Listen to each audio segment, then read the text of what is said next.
4, 3. Bienvenidos una vez más a su programa y serie sobre voces y señales del tiempo del fin. Un gusto y un gran placer poderlos saludar en este momento y poderme sentir en compañía con cada uno de ustedes que nos están acompañando en este momento. Quisiera en esta ocasión, una vez más, poderles brindar una pequeña reseña acerca de lo que hemos venido trabajando en esta serie de temas sobre voces y señales del tiempo del fin, donde hemos analizado no solamente la parte general de la estructura de este hermoso libro llamado Apocalipsis, cómo el Señor lo ha diseñado, cómo las visiones fueron presentadas y cómo Juan las escribió para que pudiera darnos a cada uno de nosotros un hermoso mensaje, un mensaje de oportunidad, sabiendo que todavía la gracia divina está disponible para cada uno de nosotros. Después de ello pudimos analizar algunos principios generales que nos ayudan a poder entender este libro de manera particular y sobre todo, empezar a analizar esa unidad central que es tan importante dentro de la perícopa y la teología que Juan nos quiere presentar a cada uno de nosotros dentro de este libro. Esta unidad central, usted se acordará, involucra 3 capítulos particulares, capítulos 12, capítulo 13, capítulo 14 de este libro, donde se nos van empezando a proyectar eventos que se extienden desde el mismo nacimiento de Cristo Jesús aquí en la tierra, allá en el primer siglo de la era cristiana en Belén de Judá, y que estos se extenderían a través de toda la era cristiana hasta el mismo tiempo del fin, cuando Jesús regresara por segunda vez. Una unidad increíble, importante y necesaria para conocer, entender y poder entonces aplicar a nuestras vidas personales. Iniciamos con el capítulo 12, donde empezamos a ver ciertos eventos y ciertos elementos que nos ayudan a presentar cómo a través de las épocas el diablo siempre ha tratado de no solamente impedir la proclamación del evangelio, sino tratar inclusive de eliminar a la iglesia del Señor.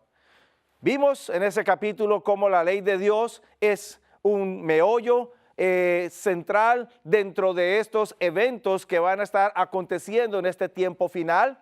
Y luego entonces empezamos a analizar el capítulo 13, donde pudimos encontrar de qué manera el diablo va a tratar de atacar, destruir y evitar que el evangelio pueda ser proclamado.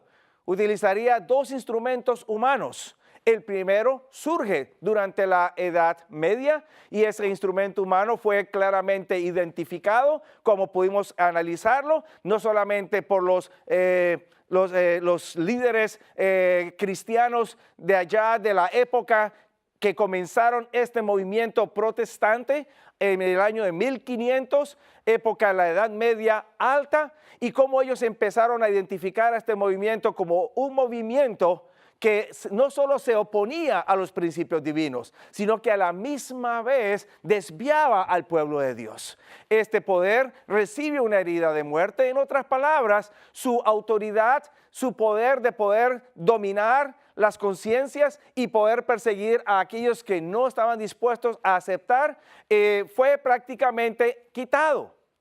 Pero Apocalipsis 13 nos dice a nosotros, volverá a surgir. Pero ahora en este tiempo final, me dice Apocalipsis 13, el diablo lanzaría un nuevo sistema. Y ahora ya no sería uno solo el que estaría operando en estos tiempos finales, habría un segundo que también surgiría. Y dentro de esos 2, Apocalipsis 13 me dice a mí, uno es la bestia, la misma que aparece en el periodo temprano de la iglesia, y el segundo es la imagen de la bestia. Ambos los analizamos la vez anterior. Pudimos ver cómo prácticamente el mundo cristiano, que comienza bien inicialmente en el primer siglo de la era cristiana, se desvía y entonces toma una forma diferente y asume un nombre: movimiento católico o el catolicismo. Pero luego después surgiría un movimiento protestante y este movimiento protestante eventualmente también empezaría a moverse de los principios, los fundamentos que inicialmente abrazaron y proclamaron en la época temprana de la Reforma protestante. Dos movimientos que se unirían para que eventualmente vendría o se trajese la persecución final en el tiempo final. Pero antes de que viniese esta persecución, el capítulo 14 de Apocalipsis me invita a considerar tres mensajes importantes que deben ser proclamados en este tiempo. ¿Cuáles son esos mensajes? ¿Por qué son importantes? Vamos a pedir la bendición de Dios en este momento, invitar una vez más su presencia, poder también tener su dirección y entramos a analizar esos mensajes. Oremos. Querido Padre, una vez más imploramos tu bendición en este momento y también a la misma vez suplicamos por tu dirección y la iluminación de tu Santo Espíritu. Queremos, Padre Santo, proclamar tu palabra, no simplemente mencionar movimientos o nombres por mencionarlos, no juzgar ni criticar a ninguno, solamente presentar la verdad tal como está en tu palabra y tal como la verifica la historia. Ayúdanos en este momento y sé con cada uno de nuestros amables hermanos y amigos que nos están escuchando. En el nombre de Jesús te lo pido. Amén. Vamos a la palabra de Dios una vez más y yo los invito para que en esta ocasión podamos entonces ir al capítulo 14 del libro de Apocalipsis. El capítulo 14 de Apocalipsis entonces me está presentando a mí ahora un cuadro bastante interesante. Se lo describo en la mayor brevedad posible. Me presenta la siguiente estructura. El capítulo 14 comienza presentándome eventos que se encuentran narrados o descritos allá en el cielo. Capítulo 14, versículos 1 hasta el versículo 5. Eventos, 144,000 ubicados sobre el monte de Sión, tocando arpas y cantando un cántico nuevo y siguiendo al Cordero por donde quiera que éste va. Luego entonces las escenas se trasladan dentro de esta estructura aquí a la tierra. Y entonces ahora Juan me dedica el capítulo 14 y los versículos 6 hasta el versículo 12 para describirme cómo esos eventos terrenales van entonces a hacer posible que en el tiempo final los justos, a la vez que serán perseguidos, también serán trasladados al reino de los cielos. Y luego entonces culmina el capítulo 14 mencionándome eventos que aparecen una vez más en el cielo. Me describe la segunda venida de Jesús. A partir del versículo 13 en adelante hasta el versículo 18 o versículo 19, estoy tratando de acordarme, es el verso 19, me describe esos eventos. Ahora bien, dentro de esta estructura que me presenta el capítulo 14 de Apocalipsis, yo quisiera que ustedes y yo empezásemos a enfocarnos en los eventos que más nos deben de atañir a cada uno de nosotros, los eventos que suceden aquí en la tierra. ¿Qué pasa en la tierra? ¿Por qué es importante que los tengamos en cuenta? En este día vamos a encontrar que Apocalipsis 14 me dice a mí que hay tres mensajes que deben de ser proclamados previos a la segunda venida de Jesús. Son mensajes apocalípticos a los cuales usted y yo necesitamos prestar toda la atención posible. Ahora, vayamos a conocerlos. En este momento y en esta presentación me gustaría enfocarme en el primer mensaje Y en las próximas presentaciones lo quiero invitar para que me acompañen una vez más, porque vamos entonces a hablar el segundo y luego entonces el tercer mensaje de Apocalipsis. Así que acompáñenme. Vamos al capítulo 14 de este libro de Apocalipsis, versículos 6 y 7, para que iniciemos el análisis de estos mensajes. Me dice el versículo 6.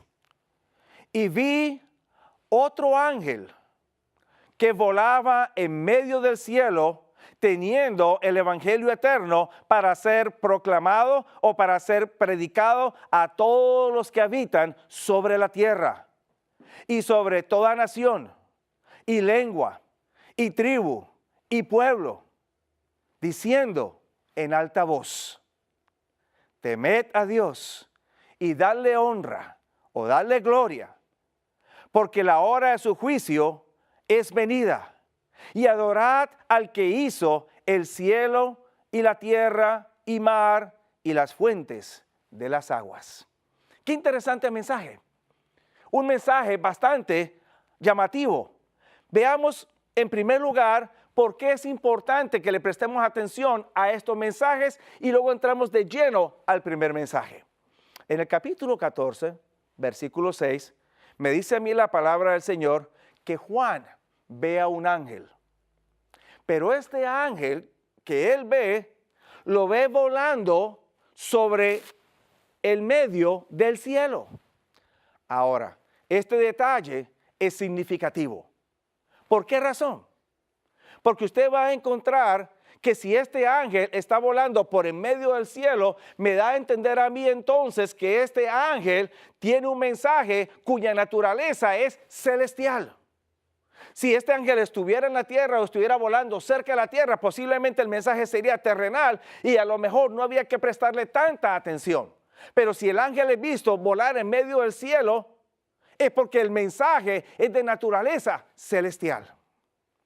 Ahora, en segundo lugar, vamos a notar allá en el capítulo 14 y en el versículo 6, que a la misma vez que este ángel es visto volar por en medio del cielo, este ángel también tiene algo o trae algo consigo, y lo voy a escribir aquí en la pantalla. Se llama Evangelio Eterno.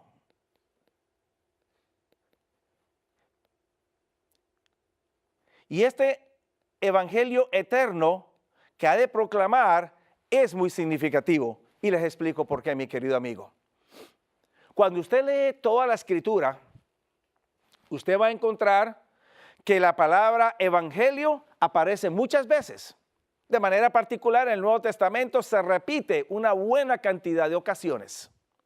Si usted lee también la Biblia, va a encontrar que el vocablo eterno también aparece una cantidad de veces, tanto en el Antiguo como en el Nuevo Testamento. Así que separados los dos términos, aparecen muchas veces. Pero cuando se utiliza la frase evangelio eterno, los dos vocablos unidos, y usted lee toda su Biblia, va a encontrar que aparece una sola vez en toda la Escritura. Y es precisamente allí, en el capítulo 14 y en el versículo 6 de Apocalipsis. Ahora, ¿por qué esto es importante? ¿Por qué es significativo? Entendamos ambos términos. La palabra evangelio, que usted la ha escuchado tantas veces y que usted la conoce, la palabra evangelio quiere decir buenas nuevas, o si lo quiere traducir literalmente, mensaje bueno o buen mensaje, como usted lo quiera llamar. Ahora bien, ese buen mensaje es el que debe de ser proclamado, porque ese buen mensaje o ese evangelio tiene que ver precisamente con lo que Jesús ha hecho por usted y por mí.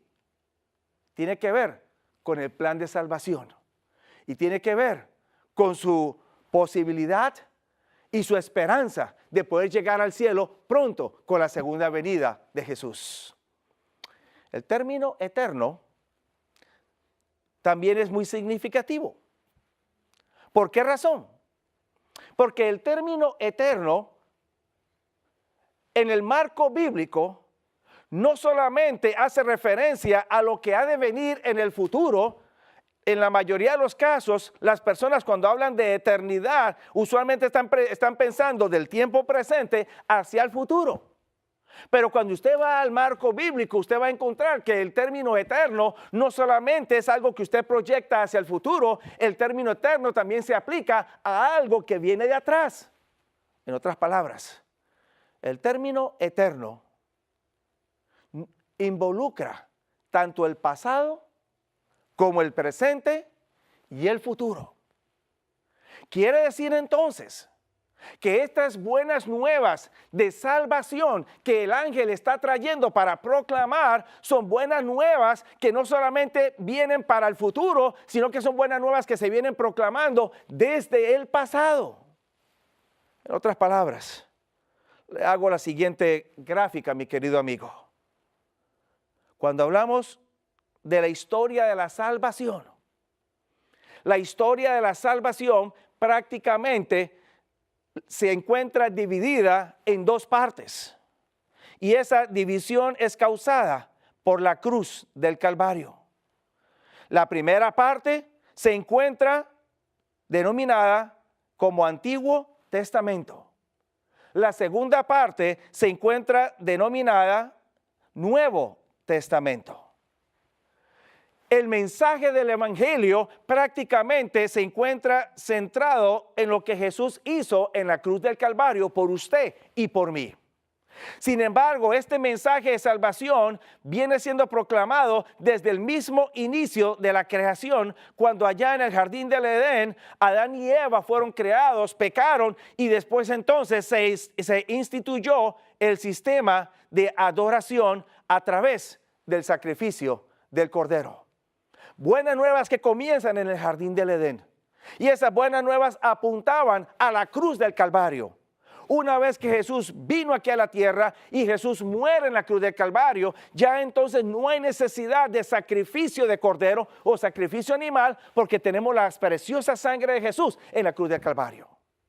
Pero entonces ahora esas buenas nuevas se van a proclamar o se vienen proclamando porque me proyectan a mí ahora la esperanza de la venida de Cristo Jesús en gloria y majestad allá en las nubes de los cielos.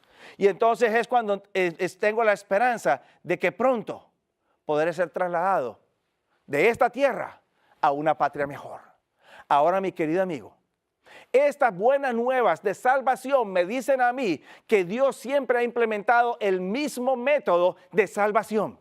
En otras palabras, la salvación siempre ha sido a través de la gracia por medio aceptada por medio de la fe. Tanto en el Antiguo Testamento como en el Nuevo Testamento, la gracia y la fe han sido central en estas buenas nuevas. Ahora, ¿por qué les destaco a ustedes esto? Por la siguiente razón. Porque cuando empezamos a analizar, vamos a encontrar que en el mundo cristiano actual se hace una dicotomía o se proclama una dicotomía. ¿Por qué razón? Porque el mundo cristiano actual dice que en el Antiguo Testamento la salvación era por obras, mientras que en el Nuevo Testamento la salvación es por gracia y por fe. Y la pregunta que yo me hago, ¿es el Dios del Nuevo Testamento el mismo Dios del Antiguo Testamento? La respuesta es obvia, por lo tanto, una de dos, o estamos pensando de un Dios que cambia de planes, un Dios que no calibra bien en su mente, o estamos pensando entonces de un Dios que es consistente a través de la historia, pero que el creyente no lo entiende correctamente. Y este es el mensaje que el ángel nos está trayendo a cada uno de ustedes, porque el ángel no me está haciendo ninguna diferencia. La cruz del Calvario es central para cada uno de nosotros. Ahora bien, una vez que tenemos en cuenta este mensaje del ángel, que es visto volar por el medio del cielo y que es visto previo a la segunda venida de Jesús, ahora entendamos este primer mensaje. Vayamos al capítulo 14 una vez más y vayamos al versículo 7. El mensaje del primer ángel puede ser mejor entendido teniendo en cuenta la importancia de tres verbos que aparecen mencionados allí. Capítulo 14, versículo 7. Me dice que este ángel habló en grande voz: temed a Dios y dadle gloria, porque la hora de su juicio es venida. Y adorad al que hizo el cielo, la tierra, la mar y las fuentes de las aguas. ¿Cuáles son los 3 verbos que vamos a analizar? El primer verbo es el verbo temer. El segundo verbo que aparece allí es el verbo dar gloria, o la frase dar gloria. Y el tercer verbo es el verbo adorar. Entendamos esos 3 verbos. Vayamos a la palabra de Dios. ¿Qué significa temer a Dios? Muchos confunden el uso del verbo temer con la idea de que hay que tenerle miedo a Dios. Sin embargo, no se olviden, para entender la palabra de Dios no podemos aplicarle nuestro pensamiento actual, necesitamos de analizar las palabras y su significado dentro del marco cultural, histórico en que fue escrita la Biblia. Ahora, dejemos que la Biblia se explique a sí misma. El verbo temer aparece allá en el libro de Proverbios. Y ahí por primera vez se nos aparece una frase, temed a Dios o temor de Dios. Allá en el capítulo 9, versículo 10, me dice a mí el sabio Salomón en Proverbios 9:10 que el temor de Jehová es el principio de la sabiduría y la ciencia de los santos es inteligencia. El ángel me invita a mí a temer a Dios en Apocalipsis y Salomón me dice a mí que el temor a Jehová es el principio de la sabiduría. Ahora bien, quiere decir que si yo temo a Dios, soy una persona sabia. Pero todavía está un poco genérica la comprensión de este término. Vayamos un poco más para ser específicos. Capítulo 8 del mismo libro de Proverbios. Y en esta ocasión, versículo 13. Capítulo 8, versículo 13. Salomón me dice, el temor de Jehová es aborrecer el mal, la soberbia y la arrogancia, el mal camino y la boca perversa, aborrezco. Ahora entonces Salomón empieza a especificarme un poco más qué significa temer a Dios.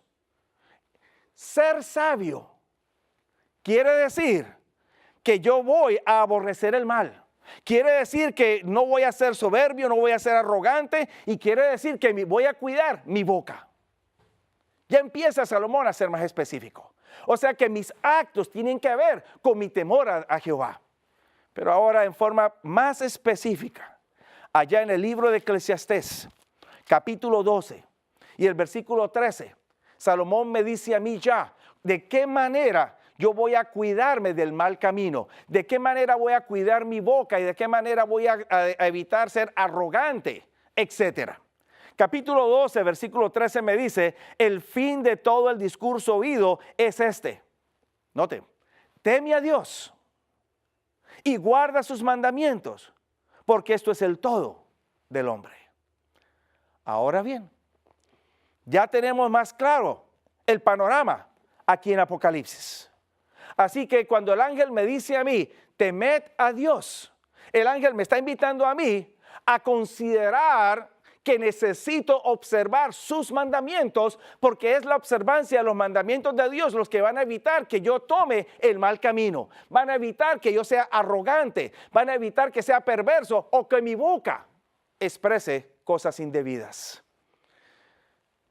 ¿Qué importancia tendrá entonces la ley de Dios para este tiempo final, mi querido amigo? Hay algo particular dentro de este ángel que es muy intencional, que me está dejando entender a mí que necesito tener en cuenta estos principios. No es un énfasis en cuanto al legalismo, es un énfasis en cuanto a poder yo ser fiel a los principios de Dios, porque Dios desea que yo ocupe algo o haga algo en este tiempo. Entendamos lo que significa dar gloria a Dios. Y vamos a seguir el mismo proceso.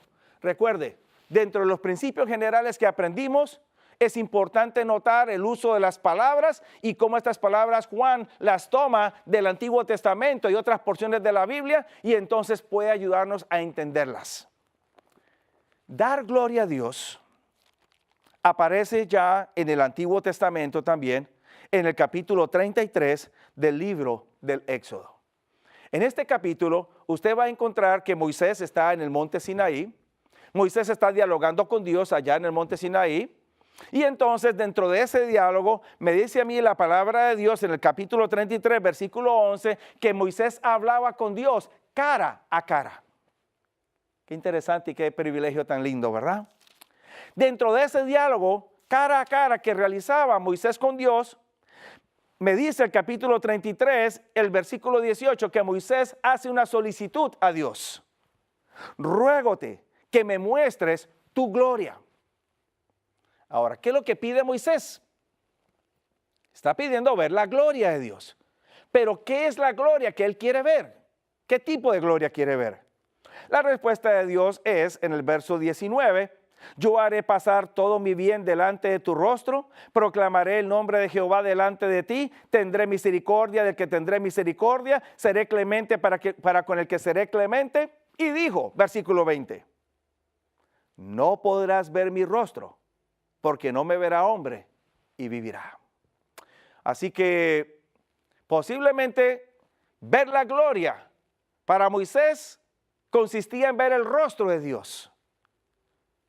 Y Dios le dice a Moisés, ver mi rostro no es ver mi gloria. Nadie puede ver mi rostro y vivir, pero yo te voy a permitir ver mi gloria.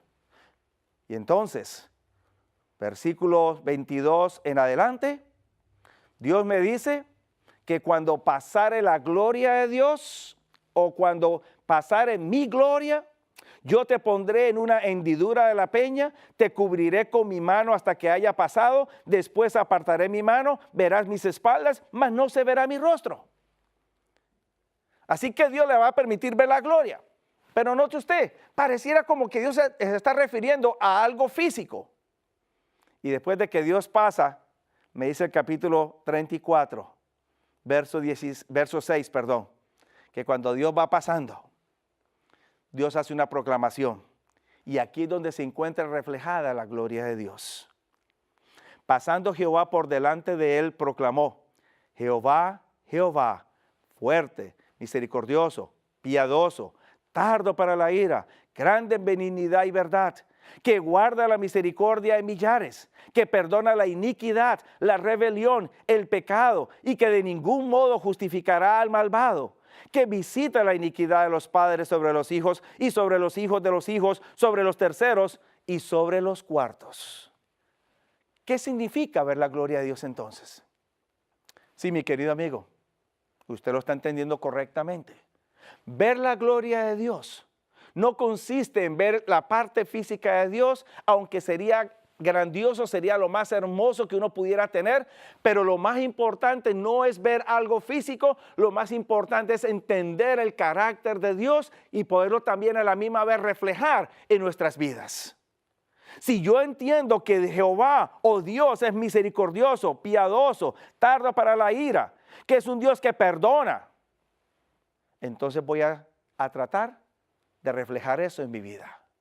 Pero si también entiendo que Dios tampoco justificará el mal o al malvado, también voy a tratar de hacer eso en mi vida. En otras palabras, mi querido amigo, cuando usted quiere observar la gloria de Dios, no solamente se centre en ver un aspecto físico, o quizás no piense que dar gloria a Dios simplemente es expresar algunas frases.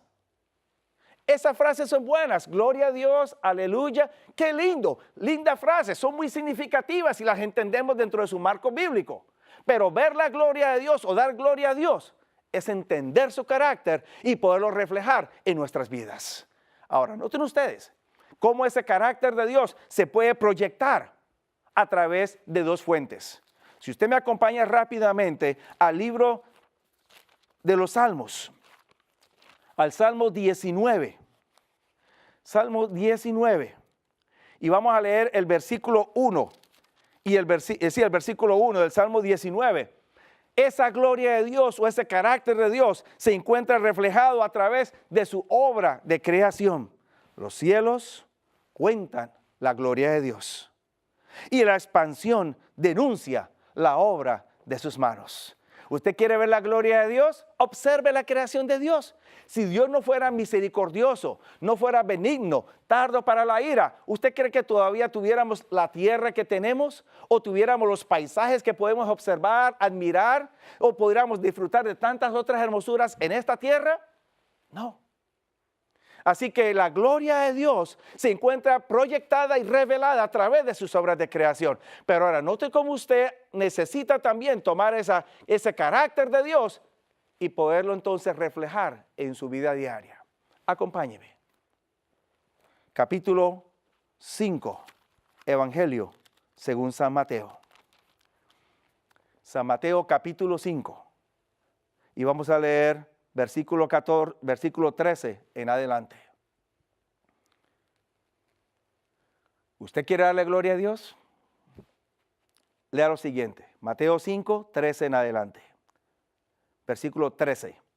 Vosotros sois la sal de la tierra. Si la sal se desvaneciere, ¿con qué será salada? No vale más para nada, sino para ser echada afuera y hollada de los hombres. Somos la sal de la tierra. O sea que le proveemos algo a la tierra. Verso 14. Vosotros sois la luz del mundo. Una ciudad asentada sobre un monte no se puede esconder. O sea que somos la sal porque damos sazón a este mundo. Somos la luz porque alumbramos a este mundo. Y ahora note la conclusión de Jesús allá en el versículo 16. Así alumbre vuestra luz delante de los hombres para que vean vuestras buenas obras y glorifiquen a vuestro Padre que está en los cielos. ¿Cómo se da gloria a Dios entonces? Dar gloria a Dios, mi querido amigo, no consiste solamente en querer ver a Dios o en querer solamente expresar hermosas frases de alabanza a Dios.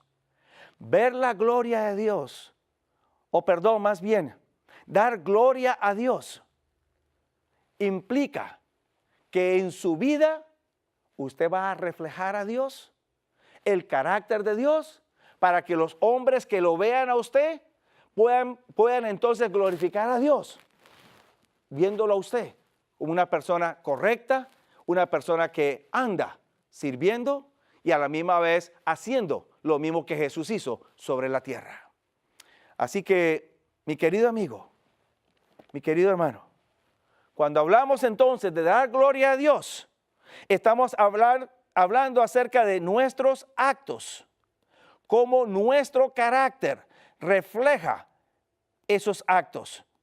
O más bien, nuestro carácter se encuentra reflejado a través de esos actos. Y a la misma vez que nuestro carácter se encuentra reflejado a través de esos actos, el carácter de Dios también se encuentra reflejado a través de esos actos.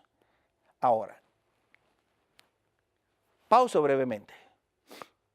¿Por qué el ángel me invita a mí a temer a Dios y a darle gloria a Dios? Hay una respuesta y aparece allí en el capítulo 14 de Apocalipsis, versículo 7. Espero no lo haya perdido usted todavía. Mantenga una marquita, un divisorio, mientras podemos entonces analizar otros pasajes de la Biblia. La razón por la cual el ángel me dice, temed a Dios y dadle gloria, es porque la hora de su juicio es venida. En otras palabras, estos dos primeros actos se realizan o se deben de realizar porque estos dos actos están conectados con el juicio de Dios. ¿Por qué razón? Muy sencillo. Porque es a través del juicio de Dios que usted y yo vamos a poder probar si verdaderamente servimos a Dios o no servimos a Dios, si nuestros actos han sido genuinos o no han sido genuinos. Pero más aún, yo quiero que usted note otro detalle más aquí, concerniente al juicio de Dios. La base del juicio de Dios es la ley. En otras palabras, la ley va a ser el medio por el cual Dios va a medir las vidas de todos nosotros. Es con base a la ley que Dios va a determinar si somos justos o no somos justos, si fuimos pecadores o no fuimos pecadores, si faltamos o no faltamos a los principios de Él.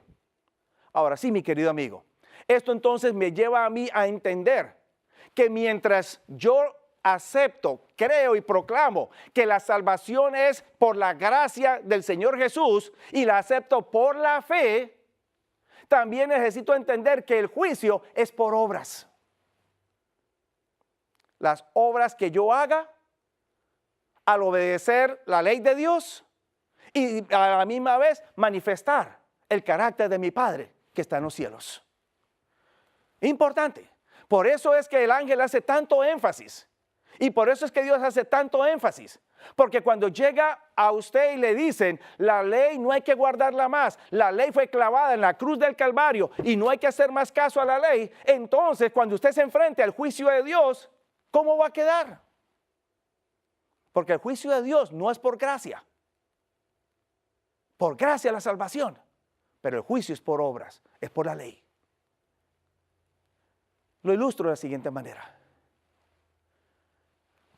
Usted, mi querido amigo, que de pronto tenga su hogar organizado, llega un día a su casa, viene de su trabajo y llega entonces a su casa y se sienta allá en su casa, en la sala, enciende el televisor y empieza a disfrutar la programación que usted está viendo en el televisor. Está descansando, ha tenido un día arduo, largo de trabajo y llega a la casa y descansa. Su esposa también llega del trabajo, llega a la casa y entonces la esposa llega a la cocina y empieza entonces a arreglar las cosas para poder preparar alimentos y tener una cena lista para que entonces usted también pueda disfrutar. Pero entonces ella trabaja y usted trabaja. Usted llega a la casa y usted empieza a ver televisión. Ella llega a la casa y empieza a arreglar las cosas para tener una cena. Llega un momento en que ambos están cansados, pero ella necesita ayuda. Y entonces ella le pide ayuda a usted. Pero usted le dice, no, estoy cansado, quiero ver un poquito de televisión. Y entonces ella de pronto le puede contestar, bueno, yo también estoy cansada. Si me amas, ven, ayúdame. Y entonces usted le dice, mi amor, yo te amo. Créelo por fe. ¿Cree usted que esa esposa estará muy dispuesta a aceptar su amor por fe? ¿O cómo usted le va a mostrar el amor a su esposa en ese momento? ¿Simplemente con una expresión, yo te amo, créelo por fe? ¿O usted le va a demostrar que verdaderamente la ama cuando usted se coloca en pie y va entonces, le ayuda a ella a arreglar las cosas para que pueda haber una cena, ambos puedan comer y después entonces ambos puedan descansar y de pronto disfrutar viendo la programación de la televisión? Así mismo funciona el plan de salvación, mi querido amigo. Por fe yo acepto el sacrificio que Jesús ha hecho en la cruz del Calvario, que por gracia, sin merecerlo, Él realizó. Pero ese sacrificio y esa gracia en ningún momento me excluye a mí de no guardar la ley de Dios. Porque la observancia de la ley es la que me va a mostrar si verdaderamente mi fe es genuina y verdaderamente reflejo el carácter de mi Dios. Esa es la importancia que el ángel está haciendo allí en el primer mensaje de Apocalipsis, capítulo 14, versículo 7. Ahora, teniendo esto en cuenta, vayamos entonces al tercer término o al tercer verbo que aparece allí. Entendemos qué significa entonces temer a Dios y dar gloria a Dios. ¿Qué significa adorar a Dios? Volvamos una vez más al texto bíblico, allí en Apocalipsis, capítulo 14 y el versículo 7.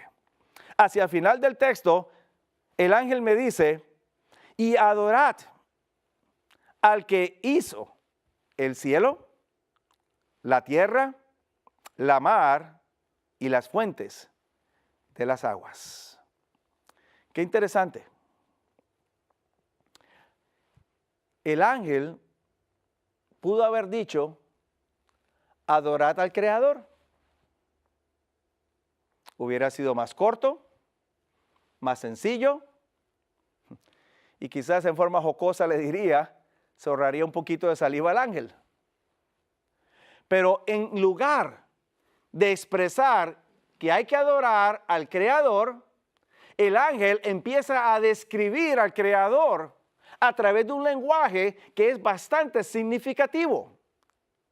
Adorad al que hizo el cielo y la tierra, la mar y las fuentes de las aguas. Ahora bien, ¿por qué esa distinción allí? ¿Por qué esa frase?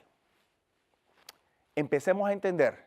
No se olvide, Juan, cuando recibe la visión y está escribiendo, Juan simplemente utiliza palabras, utiliza nombres, utiliza frases del Antiguo Testamento y entonces las incorpora en su libro. Y para usted entender esa frase, esos nombres o esas palabras, usted tiene que ir al Antiguo Testamento. ¿Dónde aparece esa frase que hizo el cielo, la tierra, la mar y la fuente de las aguas? ¿Dónde aparece esa frase? Hay dos lugares, mi querido amigo. Y yo quiero invitarlo para que me acompañe a esos dos lugares. El primero aparece allá en el libro del Éxodo, capítulo 20. Libro del Éxodo, el capítulo 20. Y allí en el capítulo 20 vamos a leer el versículo 11. Ahora, mientras usted abre su Biblia en el capítulo 20, usted va a reconocer que este capítulo es importante dentro de todas las narrativas que aparecen en el libro del Éxodo, mientras Moisés está arriba en el monte con Dios, porque es el capítulo que le describe a usted los 10 mandamientos de la ley de Dios. Y precisamente el versículo 11 forma parte del cuarto mandamiento de la ley de Dios. Así es, usted está correcto. El mandamiento que lo invita a usted a observar el séptimo día de la semana, el día sábado. Ahora, note el versículo 11. Después de que el mandamiento me dice a mí que debo de acordarme del día de reposo para santificarlo, y entonces tengo 6 días para trabajar y hacer todas mis obras y debo de reposar en el séptimo, luego me da la razón en el versículo 11 por la cual debo de reposar el sábado. Verso 11 me dice, porque en 6 días hizo Jehová los cielos y la tierra, la mar y todas las cosas que en ellos hay, y reposó en el séptimo día. Por tanto, Jehová bendijo el día de reposo y lo santificó. ¿Nota usted la similitud en el lenguaje? Si usted compara brevemente Apocalipsis capítulo 14, versículo 7, el ángel dice, al que hizo los cielos, la tierra, la mar y las fuentes de las aguas. El capítulo 20, versículo 11 del Éxodo me dice, porque en 6 días hizo Jehová los cielos, la tierra, la mar y todas las cosas que en ellos hay. Hay una similitud. ¿Qué quiere decir entonces eso? Eso quiere decir, mi querido amigo, mi querido hermano, que el ángel lo está invitando a usted a adorar a Dios en el lenguaje del sábado, o con el lenguaje del cuarto mandamiento. ¿Por qué razón es eso importante? Le voy a explicar por qué es importante. Porque mientras que en el primer mensaje, en el versículo 7, el ángel está invitando a adorar al mundo, pero a adorar a Dios, invitando al mundo a adorar a Dios, cuando usted va al tercer mensaje que aparece en el versículo 9, va a encontrar a un poder que se denomina bestia, y a otro poder que se denomina imagen de la bestia, que usted y yo ya hemos identificado en los temas anteriores, que también desean ser adorados. En otras palabras, en este tiempo final va a haber una competencia o va a haber un conflicto por la adoración. O se adora a Dios o se adora a la bestia y a la imagen de la bestia. Y entonces el mensaje del primer ángel lo está invitando a usted a adorar es a Dios, no lo creado o al ser humano. Y por eso es importante que usted tenga en cuenta la ley de Dios. Y de manera particular el cuarto mandamiento, porque es el mandamiento que le dice a usted por qué hay que adorar a Dios. Porque Él es el creador y porque Él es el redentor. El ser humano ni es creador, ni es redentor. Ahora, en segundo lugar, yo quiero que usted note algo también con este pasaje. Mientras usted tiene su Biblia abierta o la tiene marcada allí en Apocalipsis 14, versículo 7, y la compara con Éxodo capítulo 20, versículo 11, usted va a encontrar una pequeña diferencia en el lenguaje del ángel. En el capítulo 14, versículo 7, el ángel dice, adorad al que hizo los cielos y la tierra, la mar y las fuentes de las aguas. Cuando usted va al capítulo 20, versículo 11, me dice que Jehová hizo los cielos y la tierra y la mar. Esos tres elementos aparecen en Apocalipsis 14, 7. ¿Dónde está la distinción o dónde está la diferencia? Mientras que Apocalipsis 14, 7 dice, y las fuentes de las aguas, o termina diciendo, y las fuentes de las aguas, Éxodo capítulo 20, versículo 11 me habla a mí acerca de la mar y todas las cosas que en ellos hay. Ahora entonces, vemos una pequeña diferencia. ¿Por qué la diferencia? ¿Será que el ángel no conocía bien el lenguaje del cuarto mandamiento? ¿O será que esa diferencia es intencional de parte del ángel? Y la respuesta para usted es, efectivamente, la distinción es intencional de parte del ángel. ¿Por qué razón? Porque con esa última frase, y las fuentes de las aguas, el ángel lo que está haciendo es conectar otra frase de otro evento que aparece en el Antiguo Testamento. Ahora, ¿cuál evento es ese? Ese evento aparece allá en el libro del Génesis, en el capítulo 7 y en el capítulo 8. En Génesis, el capítulo 7, me dice a mí la palabra del Señor, allá en el capítulo 7, versículo 11, que en el año 600 de la vida de Noé, en el mes segundo, a 17 días del mes, datos precisos en cuanto a la fecha, cuando se da el diluvio, aquel día fueron rotas todas las fuentes del grande abismo y las cataratas de los cielos fueron abiertas.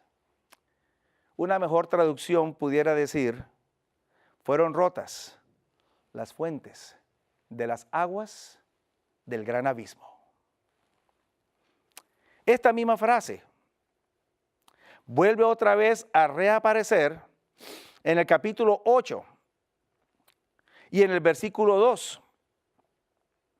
Al final del diluvio, me dice a mí la palabra del Señor que se cerraron las fuentes de las aguas del abismo y las cataratas de los cielos, y la lluvia de los cielos fue detenida.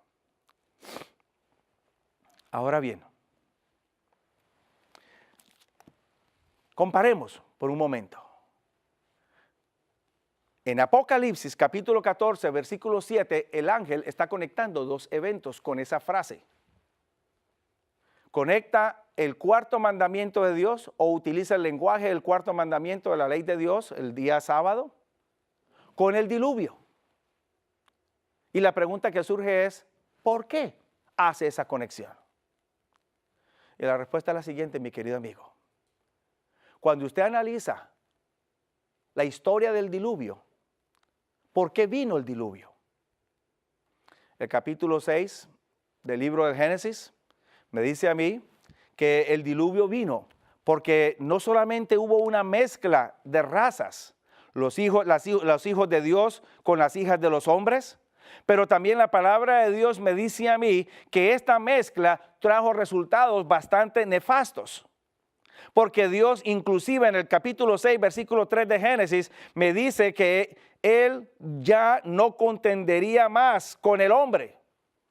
Limitaría el tiempo de existencia del hombre. ¿Por qué razón? Dios se arrepiente de haber hecho al hombre. Porque en el versículo 5 me dice que la malicia de los hombres era mucha en la tierra y todo designio de los pensamientos del corazón de ellos era de continuo solamente al mal. ¿Qué estaba pasando entonces?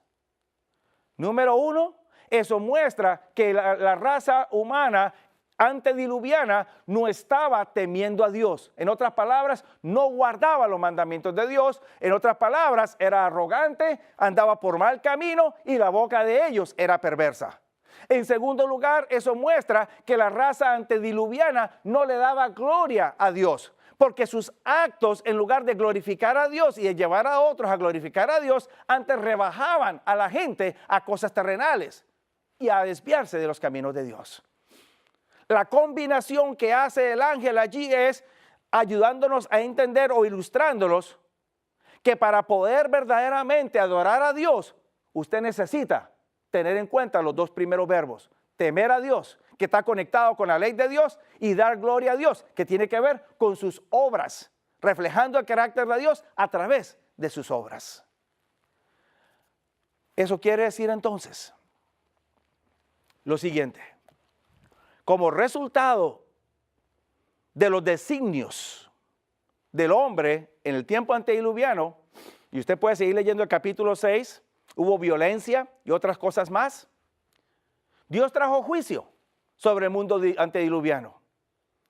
Y como resultado de ese juicio, vino entonces el diluvio y la destrucción de toda esa generación.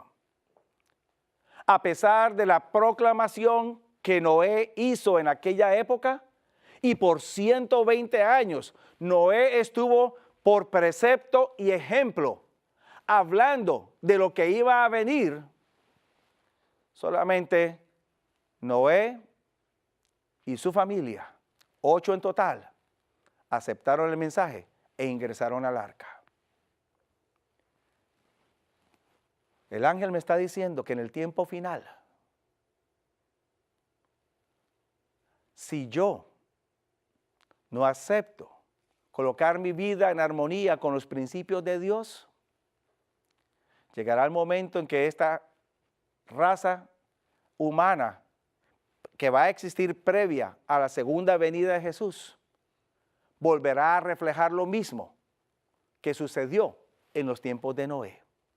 La malicia será mucha, el pensamiento y el designio del hombre será para el mal, y habrá violencia y otras cosas más.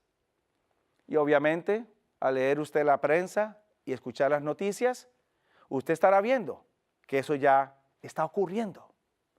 Y en la medida en que va avanzando el tiempo, va aumentando y es peor.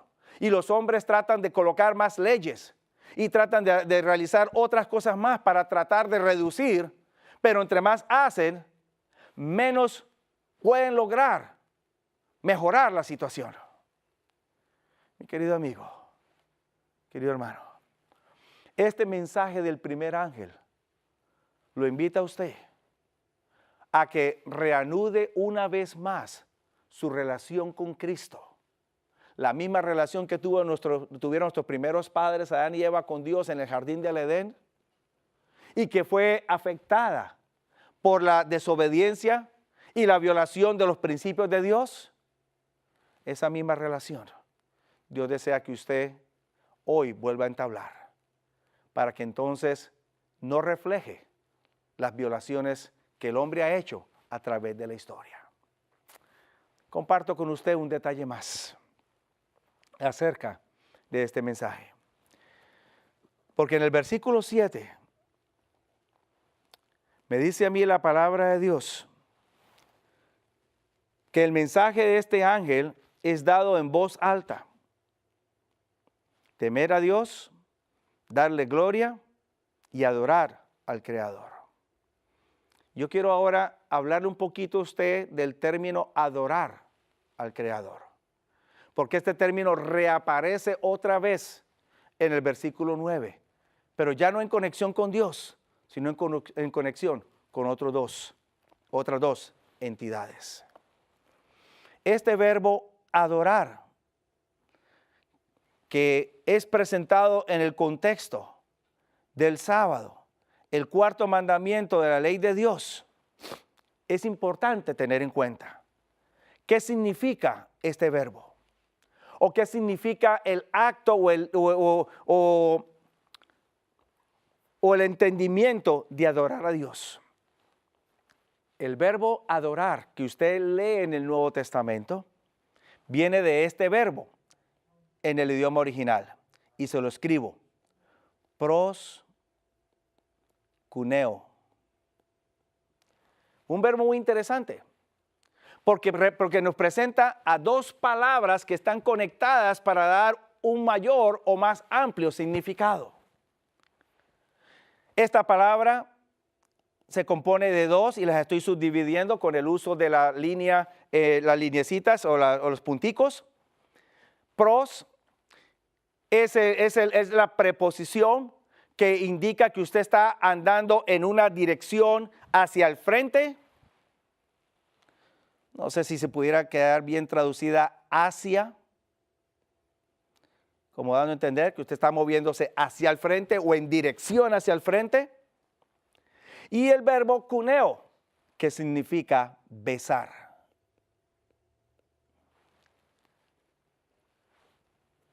Besar hacia el frente o en dirección hacia el frente. Ahora, este verbo o el acto de este verbo es significativo. ¿Por qué razón? Porque en el Nuevo Testamento este verbo se utilizaba dentro del marco de la cultura romana en el primer siglo de la era cristiana para indicar el acto de un esclavo o un siervo que se arrodillaba en dirección a los pies de su amo para besarlo, y al besar los pies de su amo indicaba su total lealtad, su total entrega, sumisión y obediencia. Cuando Dios lo invita a usted a adorarlo, Dios también desea que usted entregue su total lealtad a Él. Usted es el siervo y Dios es el amo. Usted se inclina en dirección a Dios porque usted lo ama, porque usted desea obedecerle, porque usted se somete completamente a Él para servirle. Adorar no tiene que ver solamente con el acto de ir a una iglesia, cantar unos cuantos himnos, orar y escuchar un buen mensaje. Eso es parte, pero no es el todo. Porque usted puede hacer todo eso, pero si usted no entrega su vida a Dios, usted entonces finalmente no estará adorando a Dios. ¿Desea usted, mi querido amigo, entregar su vida a Dios y adorarlo continuamente en su vida?